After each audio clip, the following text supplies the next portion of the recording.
ہو سکتا ہے کہ میں جو مانگ رہا ہوں مجھے مل جاتا تو میرے لیے اور برا ہوتا.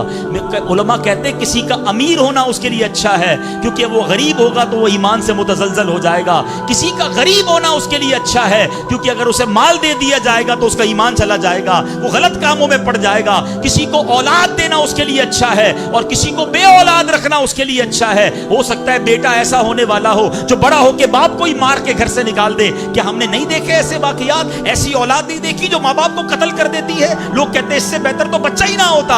ارے رب بہتر جانتا ہے مجھے کیوں بیٹا نہیں مل رہا, مجھے کیوں بیٹی نہیں مل رہی, مجھے کیوں اولاد نہیں ہو رہی, مجھے کیوں مال نہیں مل رہا, میں اب تک گھر کیوں نہیں لے سکا. ہو سکتا ہے میرے رب نے اس کے بدلے میرے لیے بہت ساری نعمتیں رکھی ہوں. کاش یہ بات سمجھ آ جائے. مجھے ایک بات بتاؤ نا, میری ماں, آپ کی ماں, دنیا میں سب سے زیادہ ہم سے پیار کون کرتا ہے؟ ہماری ماں کرتی ہے. کبھی ماں ہمارے لیے غلط فیصلہ کر سکتی ہے؟ نہیں کر سکتی. ارے جو ماں میرا اچھا سوچتی ہے, اس ماں کے دل میں جس نے ممتا ڈالی ہے, جو کروڑوں ماؤں سے زیادہ مجھے چاہنے والا ہے, وہ میرے بارے میں کیوں نہ اچھا فیصلہ فرمائے گا. کاش یہ یقین آ جائے کہ جو رب نے کیا ہے وہی بہتر کیا ہے. سبحان اللہ. زندگی کا ایک اصول بنا لو, میرا کام, جب آپ کا کام ہو جائے نا تب بھی کہو اللہ کا شکر ہے, اور جب کام نہ ہو کہو جب بھی اللہ کا شکر ہے. میرے لیے یہی بہتر ہوگا. آپ مزے میں آ جاؤ گے. اللہ سے دوستی کر لو.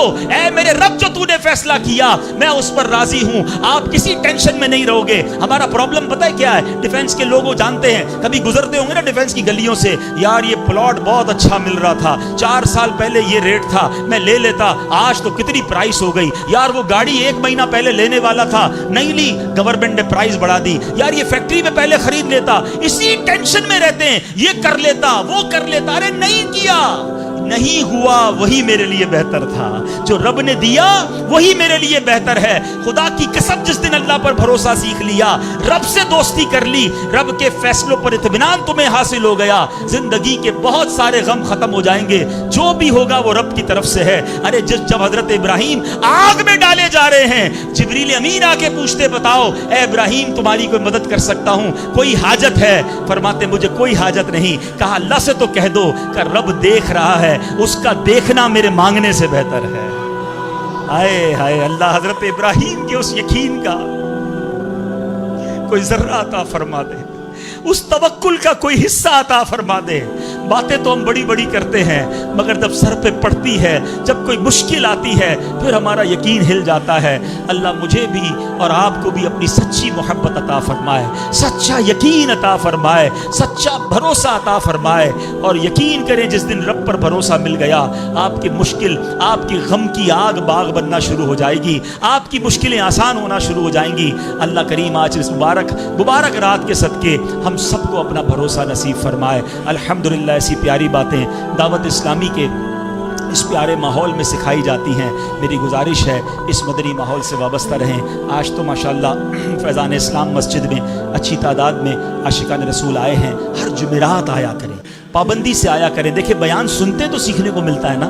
دعوت اسلامی کے اجتماعات میں اللہ کی محبت سکھائی جاتی ہے, اللہ سے دوستی کا درس دیا جاتا ہے, رسول پاک علیہ الصلوۃ والسلام کی محبت کا درس دیا جاتا ہے. تو انشاءاللہ سنتے رہیں گے تو دلوں کے دروازوں پر دستک ہوتی رہے گی, اور انشاءاللہ ہم بھی بدل جائیں گے. ماشاءاللہ بڑی خوبصورت اناؤنسمنٹس ہیں ڈی ایچ اے والوں کے لیے. میں یقین کریں, میں جب بھی ڈی ایچ اے آتا ہوں بہت الحمدللہ دل کو بہت خوشی ہوتی ہے. یہ خواب تھے جو آج اپنی آنکھوں سے ہم دیکھ رہے ہیں کہ ہمارے ہفتہ وار اجتماع ڈی ایچ اے میں ہو رہے ہیں. دعوت اسلامی نے اتنے سارے سینٹرز, اتنی ساری مسجدیں ڈی ایچ اے میں بنا دی ہیں. اللہ ان تمام اسلامی بھائیوں کو جزائے خیر دے جن کی یہ کاوشیں ہیں, جنہوں نے ہمیں سپورٹ کیا, جو ساتھ دیتے ہیں. اللہ آپ کو اس کے بدلے جنت میں محل عطا فرمائے. آپ سبحان اللہ, نائٹ جامعۃ المدینہ دعوت اسلامی بھی ماشاءاللہ کیسی کیسی سروسز دے رہی ہے. ہفتے میں 6 دن صرف رات کو 9:30 سے 11:30. کاروباری حضرات کے لیے, جاب کرنے والوں کے لیے, پروفیشنلز کے لیے کتنی بڑی نعمت ہے. اونلی 2 آورز ڈیلی آپ دے کر درس نظامی, علماء, عالم بننے والا کورس کر سکتے ہیں. اپنے بچوں کو کروائیں, خود کریں. اور کمال یہ ہے اس کورس کی آپ سے کوئی فیس بھی نہیں لی جاتی. تو یہ اسی مسجد میں ہو رہا ہے. یہ سبحان اللہ فیضان اسلام میں ہفتے میں 6 دن 9:30 سے 11:30 داخلے جاری ہیں. یہ کمال کا کورس ہے, حاصل کیجئے. لوگ راتوں کو گھوم کر ٹائم ضائع کرتے ہیں. میں تحدیث نعمت کے لیے, اور شاید کسی کو جذبہ مل جائے, میں آپ کے سامنے موجود ہوں. میں بھی کاروبار کرتا تھا, میں دن میں مدرسے نہیں جا سکتا تھا. جامعہ میں نہیں جا سکتا تھا، شوق ہوا علم دین حاصل کرنے کا، میں نے درس نظامی بھی رات کے جامعہ میں کیا الحمدللہ۔ تو رات کا صبح کاروبار پہ بھی جاتے تھے، رات کو درس نظامی کرتے تھے، پڑھتے پڑھتے 5 درجے پورے ہو گئے، پھر آخری کچھ درجے دارالعلوم امجدیہ میں حاضری ہوئی۔ تو کہنے کا مقصد یہ بہت بڑی نعمت ہے، آپ اس کو حاصل کیجیے۔ پھر سبحان اللہ، چھوٹے بچوں کے لیے، ٹین ایج کے لیے، آج کل گرمیوں کی چھٹیاں ہیں، دعوت اسلامی نے اس کے لیے بھی خوبصورت کورس ڈیزائن کیا ہے۔ ہمارا ایک ڈپارٹمنٹ ہے FEN، ان کا سمر کیمپ ہے 10 سے 15 سال کے بچوں کے لیے، جون کی 3 تاریخ سے لے کر جولائی کی 25، منڈے سے لے کے تھرسڈے، اور شام 4 سے 6 بجے تک کا یہ کورس ہے۔ بہت خوبصورت اس میں کورسز ہیں، بچوں کو سکھایا جائے گا۔ ان دونوں کی ڈیٹیلز کے لیے آپ یہاں پر ہمارے ذمہ داران سے رابطہ کر لیں اجتماع کے بعد، تو آپ کو مزید اس کی تفصیل انشاءاللہ امام صاحب ہیں یا ہمارے جو نگران وغیرہ موجود ہیں، یہ آپ کو انشاءاللہ بتا دیں گے۔